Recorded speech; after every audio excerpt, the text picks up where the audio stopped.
এখন আমরা কথা বলবো মাই এবং মাইন নিয়ে। মাই ওয়ার্ডটি ইউজ হয় বিফোর আ নাউন, মানে হচ্ছে একটা নাউনের পূর্বে মাই ওয়ার্ডটি ইউজ হয়। ঠিক আছে, for an example, Sakib is my friend. ঠিক আছে, সাকিব হচ্ছে আমার ফ্রেন্ড। এখানে হচ্ছে ফ্রেন্ড, এটি হচ্ছে একটি নাউন। ওকে, সেক্ষেত্রে হচ্ছে আমরা নাউনের পূর্বে মাই ওয়ার্ডটি ইউজ করেছি। ওকে, সো এখন আমরা কথা বলবো মাইন নিয়ে। মাইন ইউজ হয় একটি সেন্টেন্সের শেষে সাধারণত।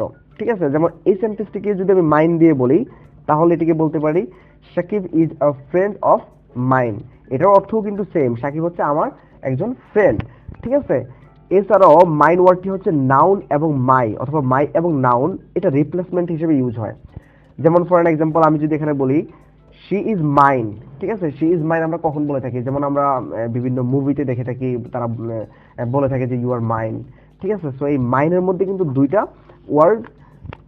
ওয়ার্ড রয়েছে। ঠিক আছে, একটি রয়েছে মাই এবং অন্যটি হইতে পারে সেটা গার্লফ্রেন্ড, হইতে পারে ওয়াইফ অথবা ফাদার, এভরিথিং, যে কোনো কিছু হতে পারে। ঠিক আছে, তো সেক্ষেত্রে ওয়ার্ডটি এরকম হতে পারতো যে শি ইজ মাই গার্লফ্রেন্ড অথবা ইউ আর মাই গার্লফ্রেন্ড।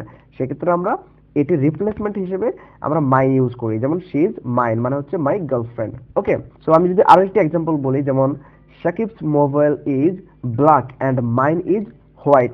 তো এখানে হচ্ছে মাইন, এই মাইনের মধ্যে কিন্তু দুটি ওয়ার্ড রয়েছে, একটি হচ্ছে মাই এবং অন্যটি হচ্ছে মোবাইল। ওকে,